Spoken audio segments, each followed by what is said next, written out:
So ఇక్కడ Jubilee కన్వెన్షన్లో జరుగుతున్నటువంటి India art festival ఒక గొప్ప రెస్పాన్స్ లభిస్తుంది. సో గత 2 సంవత్సరాలుగా కూడా ఇది మెహదీపట్నం ఏరియాలో జరిగింది. కానీ ఇప్పుడు ఈ జూబ్లీ హిల్స్ కన్వెన్షన్లో మాత్రం చాలా అద్భుతమైనటువంటి రెస్పాన్స్ వస్తుంది.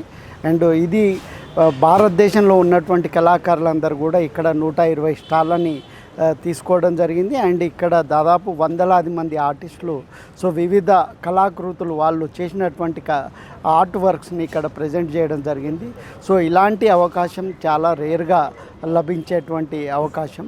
సో ఇది ఒక అద్భుతమైన కార్యక్రమం, అందరూ వచ్చి సపోర్ట్ చేయాలని కోరుతారు. మీరు హైదరాబాద్ సొసైటీ ప్రెసిడెంట్గా ఉన్నారు, మీది ఏమన్నా స్టాల్ ఇక్కడ? మా హైదరాబాద్ ఆర్ట్ సొసైటీ నుంచి కూడా ఇక్కడ 4 స్టాళ్ళు తీసుకోవడం జరిగింది. సో అక్కడ మా అవార్డ్స్ వచ్చినటువంటి వర్క్స్ ఏవైతున్నాయో అవన్నీ కూడా ఇక్కడ డిస్ప్లే చేయడం జరిగింది. అండ్ కళా పిపాసులు కళని ఆరాధించే వాళ్ళు ఎవరైనా కానీ ఇక్కడ మా ఒక్క స్టాల్ నుంచే కాదు, ఈ 120 స్టాల్ నుంచి వాళ్ళందరూ కూడా కొనుక్కోవచ్చు. Thank you sir.